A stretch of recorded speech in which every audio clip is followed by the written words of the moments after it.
ಎಲ್ಲರಿಗೂ ನಮಸ್ತೆ. ನಾನು ಈ ಕ್ಲಾಸಲ್ಲಿ ಕ್ವಶನ್ ನಂಬರ್ 31 ಇಂದ ಕ್ವಶನ್ ನಂಬರ್ 40 ವರೆಗೂ ಒಂದು 10 ಲೆಕ್ಕನ ಸಾಲ್ವ್ ಮಾಡಿಸ್ತಾ ಇದ್ದೀನಿ.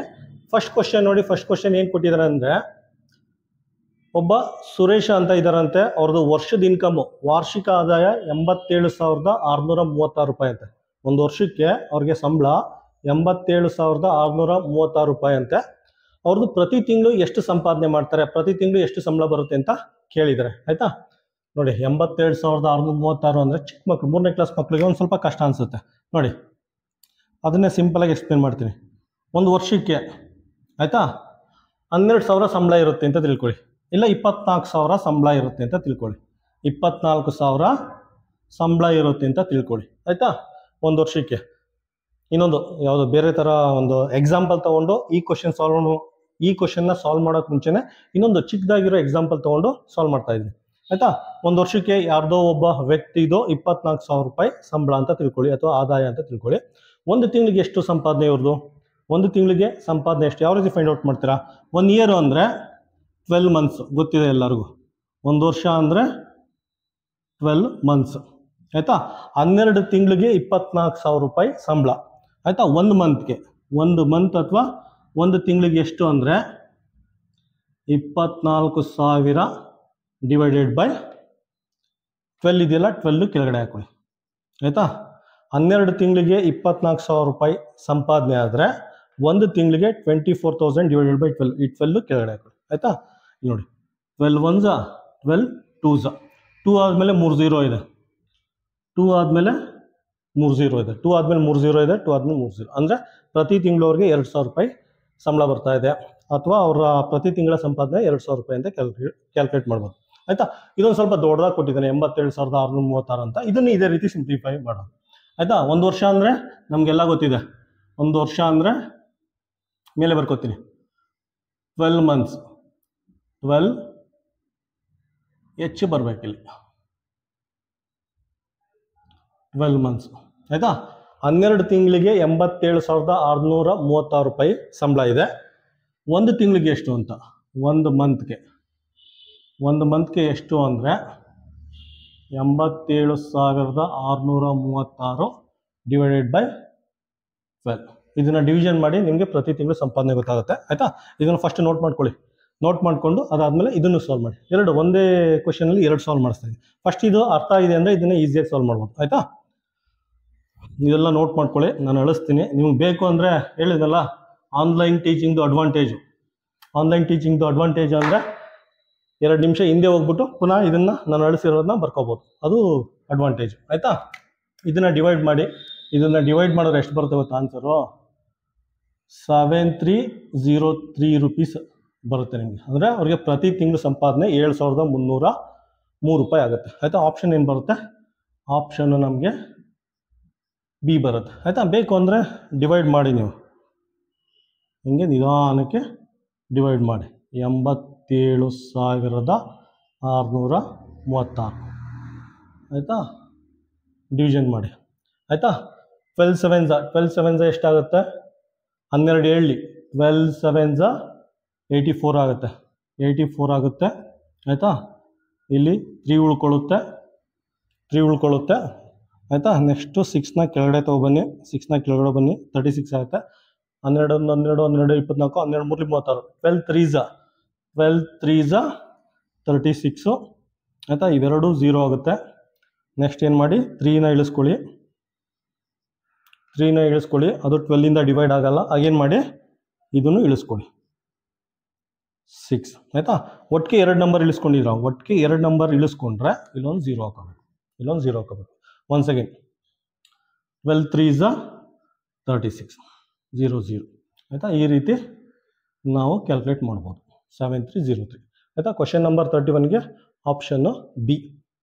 ಕ್ವಶನ್ ನಂಬರ್ 32 ನೋಡಿ. ಕ್ವಶನ್ ನಂಬರ್ 32 ಅಲ್ಲಿ ಏನು ಕೇಳಿದ್ದೇನೆ ಅಂದರೆ, 9975 kg ಗೋಧಿನ 95 ಚೀಲದಲ್ಲಿ ತುಂಬಿದರಂತೆ. ಆಯಿತಾ, 9,975 kg ಗೋಧಿನ 95 ಚೀಲದಲ್ಲಿ ಸಮಾನಾಗಿ ತುಂಬಿದರಂತೆ. ಹಾಗಾದರೆ ಪ್ರತಿ ಚೀಲದಲ್ಲಿ ಗೋಧಿ ಎಷ್ಟು kg ಇರುತ್ತೆ ಅಂತ ಕೇಳಿದ್ದಾರೆ. ಆಯಿತಾ, ನೋಡಿ, ಇದು ಹಂಗೇನೆ, ಇದೆಲ್ಲ ಯೂನಿಟರಿ ಮೆಥಡ್.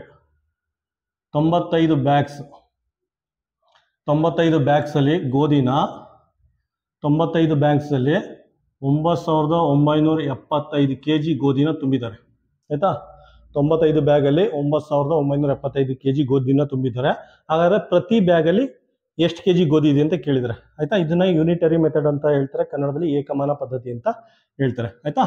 ಫಸ್ಟ್ ಸ್ಟೆಪ್ ಈ ಥರ ಬರ್ಕೊಳ್ಳಿ. 95 ಬ್ಯಾಗಲ್ಲಿ 9,975 ಅಂದರೆ ಒಂದು ಬ್ಯಾಗಲ್ಲಿ ಎಷ್ಟು kg ಗೋಧಿ ಇರುತ್ತೆ ಅಂತ ಕೇಳಿದರೆ, ಒಂದು ಬ್ಯಾಗಲ್ಲಿ ಅಂದರೆ 9975 ಡಿವೈಡೆಡ್ ಬೈ 95 ಆಯಿತಾ. ಎರಡು ಸ್ಟೆಪ್ಪಲ್ಲಿ ಆನ್ಸರ್ ಬರುತ್ತೆ.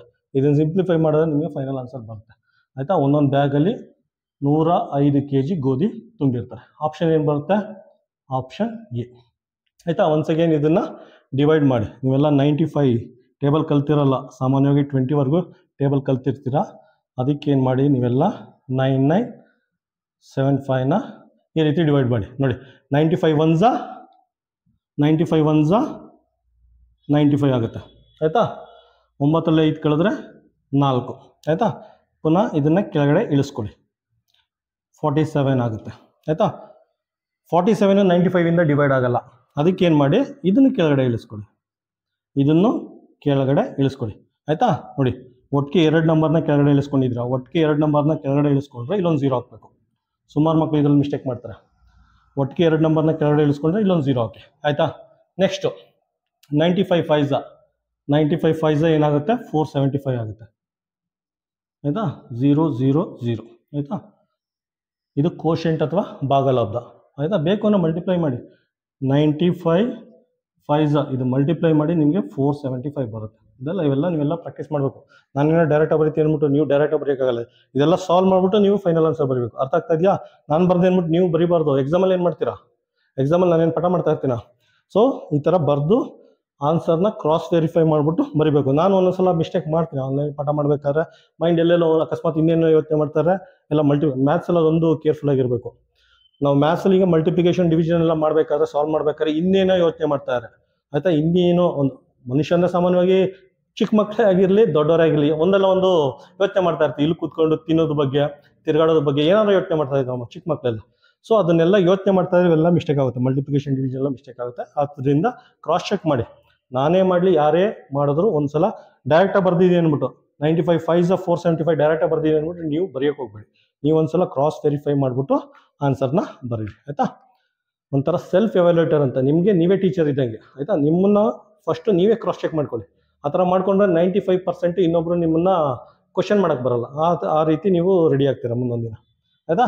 ಕ್ವಶನ್ ನಂಬರ್ 32ಗೆ ಆಪ್ಷನ್ನು ಎ. ಕ್ವಶನ್ ನಂಬರ್ 33 ನೋಡಿ. ಕ್ವಶನ್ ನಂಬರ್ 33ಯಲ್ಲಿ ಯಾವುದೋ ಒಂದು ಸ್ಕೂಲಲ್ಲಿ ಹುಡುಗರು ಅಂದರೆ ಬಾಯ್ಸು ಎಷ್ಟು ಜನ ಇದ್ದಾರೆ?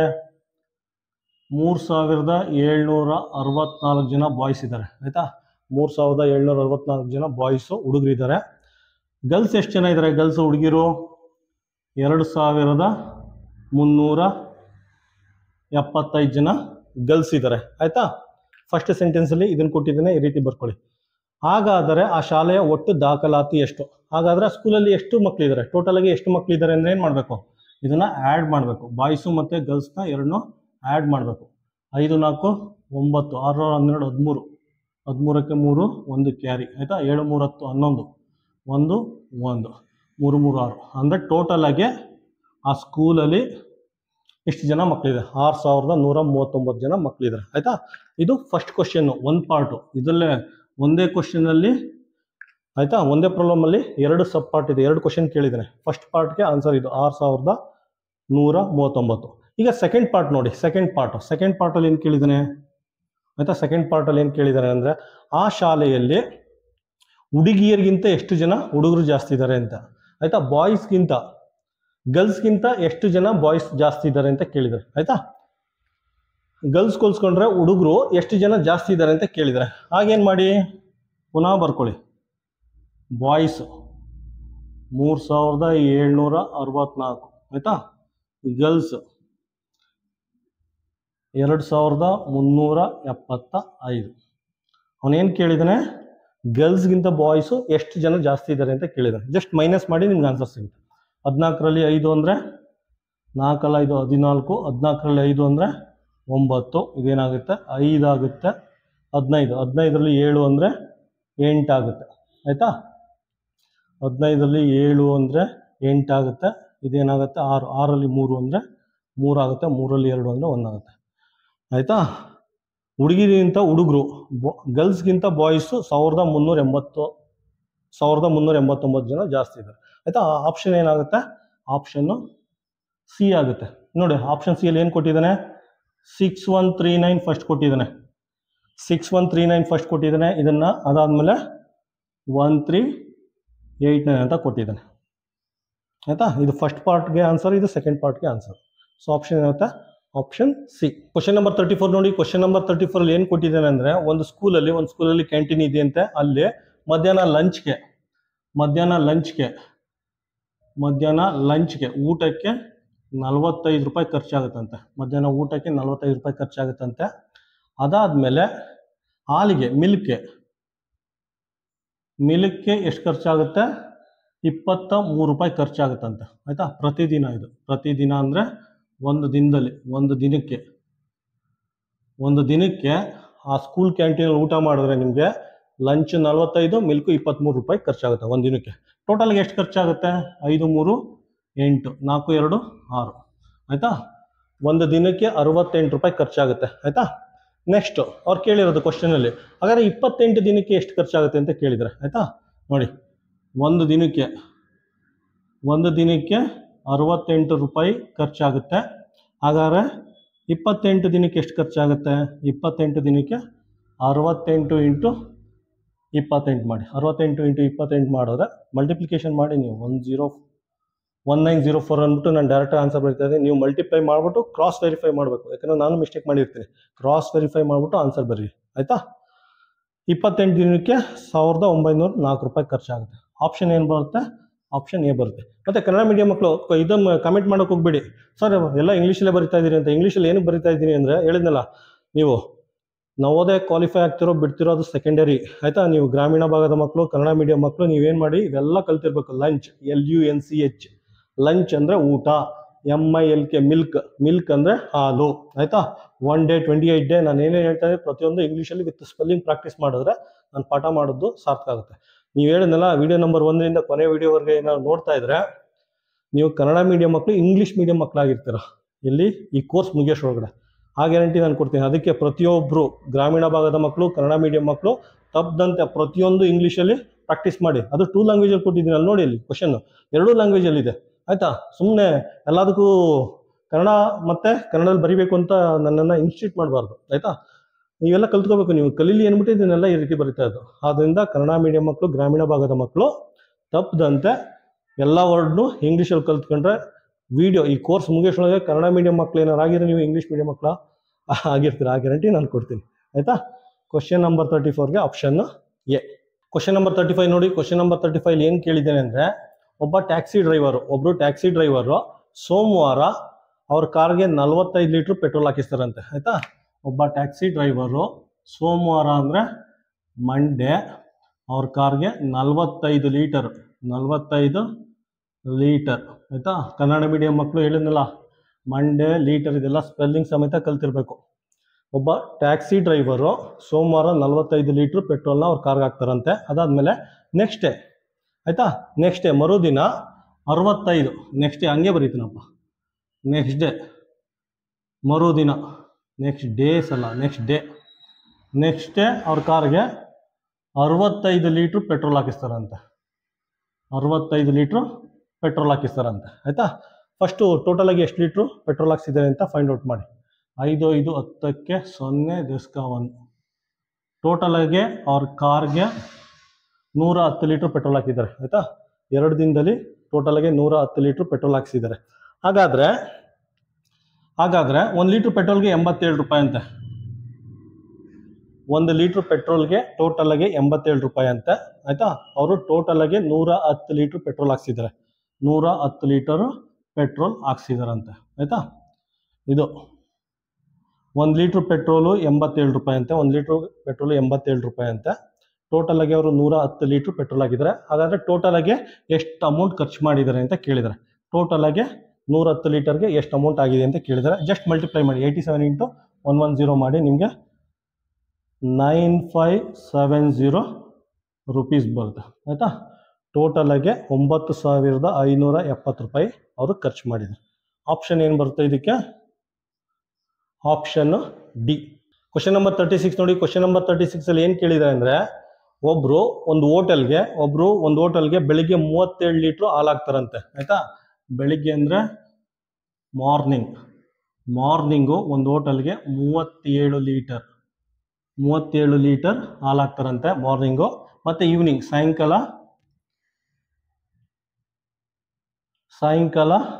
56 ಲೀಟ್ರ್ ಹಾಲು ಹಾಕ್ತಾರಂತೆ. ಆಯಿತಾ? ಬೆಳಿಗ್ಗೆ 37 ಲೀಟ್ರ್ ಹಾಲು ಹಾಕ್ತಾರಂತೆ ಒಂದು ಹೋಟ್ಲಿಗೆ, ಸಾಯಂಕಾಲ 56 ಲೀಟ್ರ್ ಹಾಲು ಹಾಕ್ತಾರಂತೆ. ಟೋಟಲ್ ಆಗಿ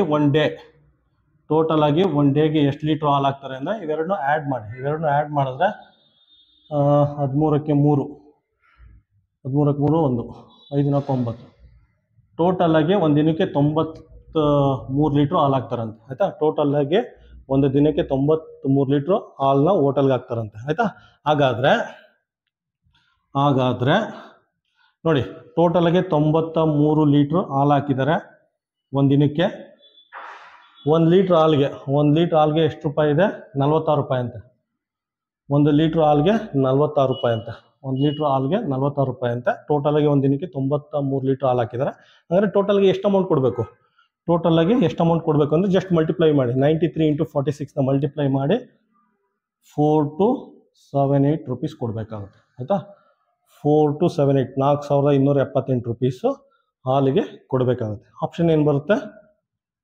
ಆಪ್ಷನ್ ಡಿ. ಕ್ವಶನ್ ನಂಬರ್ 37 ನೋಡಿ. ಕ್ವಶನ್ ನಂಬರ್ 37 ಏನು ಕೇಳಿದ್ದಾರೆ ಅಂದರೆ, ಒಂದು ಹುಡುಗಿ ಇಶಾ ಅನ್ನೋ ಒಂದು ಹುಡುಗಿ 500 ರೂಪಾಯಿ ತೊಗೊಂಡು ಮಾರ್ಕೆಟ್ಗೆ ಹೋಗ್ತಾರಂತೆ. ಆಯಿತಾ? ಇಶಾ ಅನ್ನೋ ಹುಡುಗಿ 500 ರೂಪಾಯಿ ತೊಗೊಂಡು ಮಾರ್ಕೆಟ್ಗೆ ಹೋಗ್ತಾರಂತೆ. 500 ರೂಪಾಯಿನ ತಗೊಂಡು ಮಾರ್ಕೆಟ್ಗೆ ಹೋಗ್ತಾರಂತೆ. ಆಯಿತಾ? 500 ರೂಪಾಯಿ ತೊಗೊಂಡು ಮಾರ್ಕೆಟ್ಗೆ ಹೋಗ್ತಾರಂತೆ. ಮಾರ್ಕೆಟ್ಗೆ ಹೋಗ್ಬಿಟ್ಟು ಹುಡುಗಿ ನೋಟ್ಬುಕ್ಗೆ, ಆಯಿತಾ, ನೋಟ್ಬುಕ್ಗೆ ಎಷ್ಟು ರೂಪಾಯಿ ಖರ್ಚು ಮಾಡ್ತಾರೆ? 200 ರೂಪಾಯಿ ನೋಟ್ಬುಕ್ಗೆ ಖರ್ಚು ಮಾಡ್ತಾರಂತೆ. ಆಯಿತಾ? ನೋಟ್ಬುಕ್ಗೆ 200 ರೂಪಾಯಿ ಖರ್ಚು ಮಾಡ್ತಾರಂತೆ. ಅದಾದಮೇಲೆ ಪೆನ್ಗೆ ಎಷ್ಟು ರೂಪಾಯಿ ಖರ್ಚು ಮಾಡ್ತಾರೆ? ಪೆನ್ಗೆ 50 ರೂಪಾಯಿ ಖರ್ಚು ಮಾಡ್ತಾರೆ. ಅದಾದಮೇಲೆ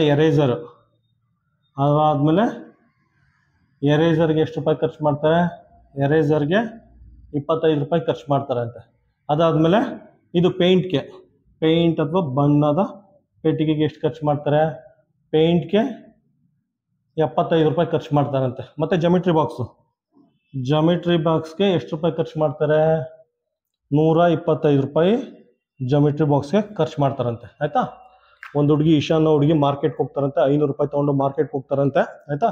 ನೋಟ್ಬುಕ್ಗೆ 200 ರೂಪಾಯಿ, ಪೆನ್ಗೆ 50, ಎರೇಸರ್ಗೆ 25, ಪೇಂಟ್ ಬಾಕ್ಸ್ಗೆ 75, ಜಾಮಿಟ್ರಿ ಬಾಕ್ಸ್ಗೆ 125 ರೂಪಾಯಿ ಖರ್ಚು ಮಾಡ್ತಾರಂತೆ. ಅದನ್ನ ಟೋಟಲಾಗಿ ಎಷ್ಟು ಖರ್ಚು ಮಾಡಿದ್ದಾರೆ? 5, 10, 15ಕ್ಕೆ 5, 1 ಕ್ಯಾರಿ 5, 7, 7, 14, 15, 16, 17, 7, 1 ಕ್ಯಾರಿ 3, 4 ಟೋಟಲಾಗಿ 475 ರೂಪಾಯಿ ಖರ್ಚು ಮಾಡಿದ್ದಾರೆ. ಆಯಿತಾ? 500 ರೂಪಾಯಿ ತೊಗೊಂಡು ಮಾರ್ಕೆಟ್ಗೆ ಹೋಗಿದ್ದಾರೆ.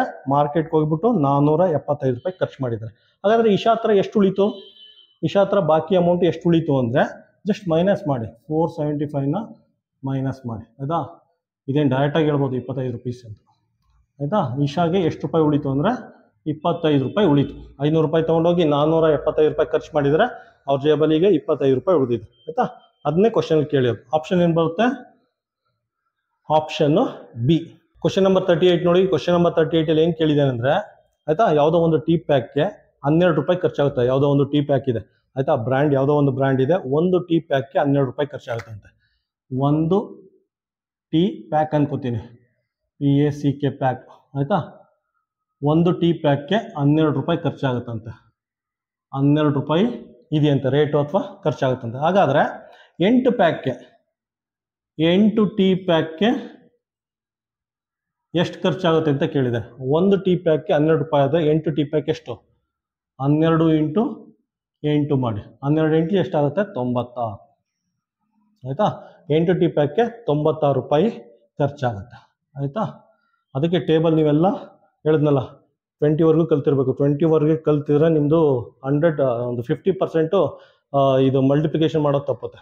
ಆಯಿತಾ? ಕ್ವಶನ್ ನಂಬರ್ 38ಗೆ ಆಪ್ಷನ್ ಏನು ಬರುತ್ತೆ? Option B. ಕ್ವಶನ್ ನಂಬರ್ 39 ನೋಡಿ. ಕ್ವಶನ್ ನಂಬರ್ 39 ಆಲ್ಮೋಸ್ಟ್ ಒಂದು ಪ್ಯಾಸೇಜ್ ಥರ ಕೊಟ್ಟಿದ್ದಾನೆ. ಮ್ಯಾಥಮೆಟಿಕ್ಸ್ ಕ್ವಶನ್ನೇ ಒಂದು ದೊಡ್ಡ ಪ್ಯಾಸೇಜ್ ಥರ ಕೊಟ್ಟಿದ್ದಾನೆ.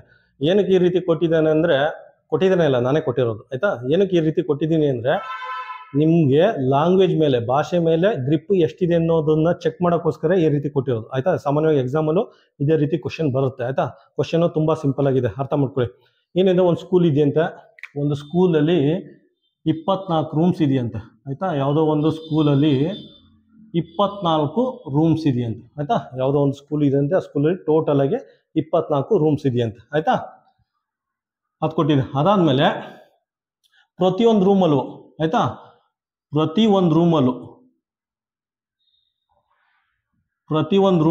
ಆಯ್ತಾ, ಪ್ರತಿಯೊಂದು ರೂಮಲ್ಲೂ ಫ್ಯಾನ್ ಎಷ್ಟಿದೆ, 3 ಫ್ಯಾನ್ ಇದೆಯಂತೆ ಆಯ್ತಾ. ಫ್ಯಾನ್ಸು 3 ಇದೆಯಂತೆ, 3 ಫ್ಯಾನ್ ಇದೆಯಂತೆ. ಎಲ್ ಇ ಡಿ ಬಲ್ಪ್ ಎಷ್ಟಿದೆ, 2 ಇದೆಯಂತೆ ಆಯ್ತಾ. ಪ್ರತಿಯೊಂದು ರೂಮಲ್ಲೂ 3 ಫ್ಯಾನ್ ಇದೆಯಂತೆ, 2 LED ಬಲ್ಪ್ ಇದೆಯಂತೆ. ಮತ್ತು ಪ್ರತಿಯೊಂದು ಫ್ಯಾನ್ಗೂ ಒಂದು ಸ್ವಿಚ್ ಬೇಕಾಗುತ್ತೆ, ಪ್ರತಿಯೊಂದು ಬಲ್ಬು ಒಂದು ಸ್ವಿಚ್ ಬೇಕಾಗುತ್ತೆ ಆಯ್ತಾ. ಪ್ರತಿಯೊಂದು ಫ್ಯಾನ್ಗೂ ಒಂದು ಸ್ವಿಚ್ ಬೇಕಾಗುತ್ತೆ, ಅದೇ ರೀತಿ ಪ್ರತಿಯೊಂದು ಬಲ್ಬ್ಗೂ ಒಂದು ಸ್ವಿಚ್ ಬೇಕಾಗುತ್ತೆ. ಟೋಟಲ್ ಆಗಿ ಎಷ್ಟು ಸ್ವಿಚ್ ಬೇಕಾಗುತ್ತೆ, 3, 2, 5 ಸ್ವಿಚ್ ಬೇಕಾಗುತ್ತೆ ನಮಗೆ ಟೋಟಲ್ ಆಗಿ.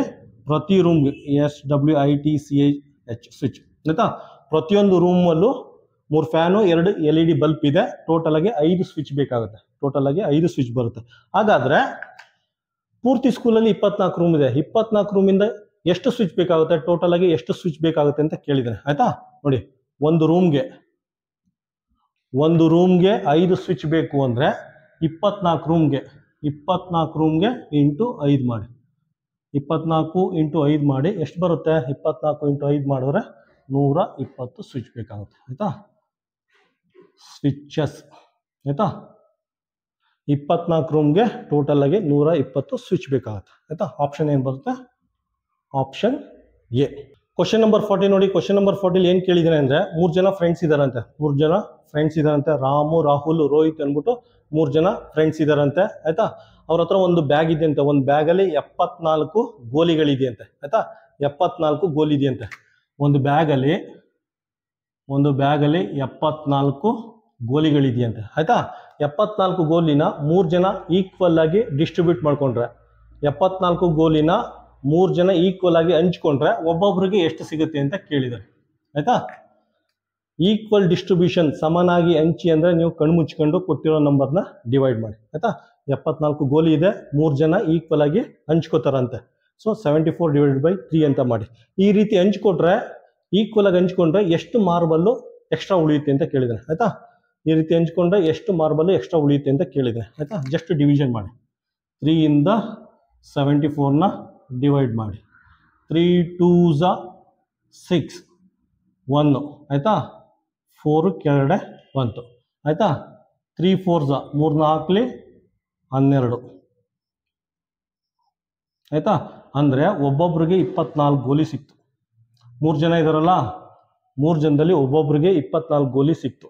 ಮತ್ತು 2 ಗೋಲಿ ಎಕ್ಸ್ಟ್ರಾ ಉಳಿತು. ಇಲ್ಲಿ ನೋಡಿ, 2 ಗೋಲಿ ಎಕ್ಸ್ಟ್ರಾ ಉಳಿದಿದೆ, 2 ಗೋಲಿ ಎಕ್ಸ್ಟ್ರಾ ಉಳಿದಿದೆ. ಆನ್ಸರಲ್ಲಿ 24 ಕೊಟ್ಟಿದ್ದಾನೆ, 2 ಕೊಟ್ಟಿದ್ದಾನೆ. ಯಾವುದಕ್ಕೆ ಮಾಡ್ತೀರಾ? ಮಕ್ಳು ಏನು ಮಾಡ್ತಾರೆ ಗೊತ್ತಾ, ಸ್ವಲ್ಪ ಮಕ್ಕಳು ತುಂಬ ಗಾಬರಿ ಇದ್ದರೆ ಅಥವಾ ಟೆನ್ಷನ್ ಇದ್ದರೆ, ತುಂಬ ಆ ಥರದ ಮಕ್ಳು ಏನು ಮಾಡ್ತಾರೆ, 24 ನೋಡಿದ ತಕ್ಷಣ ಚೆಕ್ ಅಂತ 24ಗೆ ಆನ್ಸರ್ ಮಾಡಿಬಿಡ್ತಾರೆ. ನವೋದಯದಲ್ಲಿ ಸುಮಾರು ಮಕ್ಕಳು ಇದೇ ರೀತಿ ಮಿಸ್ಟೇಕ್ ಮಾಡೋದು. ಏನಕ್ಕೆ ಅಂದರೆ ಕ್ವಶನ್ನ ಸರಿಯಾಗಿ ಓದಿ ಅರ್ಥ ಮಾಡ್ಕೊಂಡಿರಲ್ಲ. ಸೊ ಸಾಲ್ವ್ ಮಾಡ್ಬೇಕಾದ್ರೆ ಸಿಂಪ್ಲಿಫೈ ಮಾಡ್ತಾ ಇರ್ತಾರೆ, ಯಾವುದೋ 24 ಸಿಗ್ತಾರೆ, ಆಪ್ಷನ್ ನೋಡ್ತಾ ಇರ್ತಾರೆ, 24 ಬಂದ ತಕ್ಷಣ 24 ಟಿಕ್ ಹಾಕ್ಬಿಡ್ತಾರೆ. ಆ ಥರ ಮಾಡ್ಬೋದು. ಕ್ವಶನ್ನ ಓದಿ ಅರ್ಥ ಮಾಡ್ಕೋಬೇಕು. ಅವ್ರು ಕೇಳಿರೋದು ಎಷ್ಟು ಗೋಲಿಗಳು ಎಕ್ಸ್ಟ್ರಾ ಉಳಿದಿದೆ ಅಂತ ಆಯ್ತಾ. ಎಷ್ಟು ಗೋಲಿಗಳು ಸಮನಾಗಿ ಹಂಚಿದ ಮೇಲೆ ಎಷ್ಟು ಗೋಲಿ ಉಳಿದಿದೆ ಅಂತ ಕೇಳಿದೆ. ಎಷ್ಟು ಗೋಲಿ ಉಳಿದಿದೆ? 2 ಎಕ್ಸ್ಟ್ರಾ ಗೋಲಿ ಉಳಿದಿದೆ, 2 ಗೋಲಿ ಎಕ್ಸ್ಟ್ರಾ ಉಳಿದಿದೆ. ಆಪ್ಷನ್ ಏನು ಬರುತ್ತೆ? ಆಪ್ಷನ್ ಬಿ ಆಗಿರುತ್ತೆ ಆಯ್ತಾ. ಈಗ ನೆಕ್ಸ್ಟ್ ಕ್ಲಾಸಲ್ಲಿ ಏನು ಮಾಡಬೇಕು, ಇದುವರೆಗೂ 40 ಕ್ವಶನ್ನ ಸಾಲ್ವ್ ಮಾಡಿದ್ದೀನಿ. ಚಾಪ್ಟರ್ ನಂಬರ್ 2 ಬೇಸಿಕ್ ಆಪ್ರೇಷನ್ ಮೇಲೆ 40 ಲೆಕ್ಕನ ಸಾಲ್ವ್ ಮಾಡಿದ್ದೀನಿ. ಇದನ್ನೆಲ್ಲ ನೀಟಾಗಿ ಪ್ರಾಕ್ಟೀಸ್ ಮಾಡಿ ಆಯಿತಾ. ಇದನ್ನೆಲ್ಲ ನೀಟಾಗಿ ಪ್ರಾಕ್ಟೀಸ್ ಮಾಡಾದ್ಮೇಲೆ ನೆಕ್ಸ್ಟ್ 10 ಕ್ವಶನ್ ಇರುತ್ತೆ. 10 ಕ್ವಶನ್ನು ಅದನ್ನು ಯೂನಿಟ್ ಟೆಸ್ಟ್ ಥರ ಅಟೆಂಡ್ ಮಾಡಿ ಆಯಿತಾ. ಚಾಪ್ಟರ್ ವೈಸು ಯೂನಿಟ್ ಟೆಸ್ಟ್ ಥರ ಅಟೆಂಡ್ ಮಾಡಾದ್ಮೇಲೆ ಕೆಳಗಡೆ ನನಗೆ ಕಾಮೆಂಟ್ ಬಾಕ್ಸಲ್ಲಿ ಮಾರ್ಕ್ಸ್ ಹಾಕಿ. ಅದ್ರಲ್ಲಿ ಅಕಸ್ಮಾತ್ ಯಾವ್ದಾರ ಕ್ವಶನ್ ಗೊತ್ತಾಗಲಿಲ್ಲ ಅಂದರೆ ಮಾತ್ರ ನೆಕ್ಸ್ಟ್ ವೀಡಿಯೋ ನೋಡಬೇಕು ಆಯಿತಾ. ಅದಕ್ಕೆಲ್ಲ ಸೊಲ್ಯೂಷನ್ ನೆಕ್ಸ್ಟ್ ವೀಡಿಯೋದಲ್ಲಿದೆ. ಅದು ಯಾವ್ದಾರ ಕ್ವಶನ್ ಗೊತ್ತಾಗಲಿಲ್ಲ ಅಂದರೆ ಮಾತ್ರ ಸೊಲ್ಯೂಷನ್ ಮಾತ್ರ ವೀಡಿಯೋ ನೋಡಬೇಕು, ಇಲ್ಲ ಅಂದರೆ ವೀಡಿಯೋ ನೋಡಬಾರ್ದು ಆಯಿತಾ. ಈ ರೀತಿ ಪ್ರಾಕ್ಟೀಸ್ ಮಾಡಿ. ಇದರಲ್ಲೆಲ್ಲ ಮ್ಯಾಕ್ಸಿಮಮ್ ಹೇಳಿದ್ನಲ್ಲ, ಔಟ್ ಆಫ್ ತೊಗೊಳಕ್ಕೆ ಟ್ರೈ ಮಾಡಿ. 100% ನೀವು ನವೋದಯನೂ ಪಾಸ್ ಆಗ್ತೀರಾ, ಸೈನಿಕೂ ಪಾಸ್ ಆಗ್ತೀರಾ. ನವೋದಯ ಏನಾರ ಪಾಸ್ ಆದರೆ ಹೇಳಿದ್ನಲ್ಲ, UPSC ಎಕ್ಸಾಮ್ಗೆ ಫಸ್ಟ್ ಸ್ಟೆಪ್ ಇದ್ದಂಗೆ. ನವೋದಯ ಪಾಸ್ ಆಗ್ತೀರಾ ಅಂದರೆ ಸೈನಿಕ ಆಲ್ಮೋಸ್ಟ್ ಪಾಸ್ ಆಗ್ತೀರಾ, 90% ನೀವು ಪಾಸ್ ಆಗ್ತೀರಾ. ಅದು UPSC ಎಕ್ಸಾಮ್ಗೆ ಫೌಂಡೇಶನ್ ಇದ್ದಂಗೆ, ಅಡಿಪಾಯ ಇದ್ದಂಗೆ. ನೀವು 5ನೇ ಕ್ಲಾಸ್ ಲೆವೆಲಲ್ಲೇ ನವೋದಯ ಪಾಸ್ ಆಗ್ತಾ ಇದ್ದೀರಾ, ಸೈನಿಕ್ ಸ್ಕೂಲ್ ಪಾಸ್ ಆಗ್ತಾ ಇದ್ದೀರಾ ಅಂದ್ರೆ ಮುಂದೊಂದು ದಿನ ನೀವು UPSC ಆಫೀಸರ್ ಆಗಿರ್ತೀರ ಆಯ್ತಾ. IAS ಆಫೀಸರು ಅಥವಾ IPS IRS ಆಫೀಸರ್ ಆಗ್ತೀರ, ಆ ಗ್ಯಾರಂಟಿ ನಾನು ಕೊಡ್ತೀನಿ. ಅದರಿಂದ ತುಂಬ ಸೀರಿಯಸ್ ಆಗಿ ವರ್ಕ್ ಮಾಡಿ ಆಯ್ತಾ. Best of luck.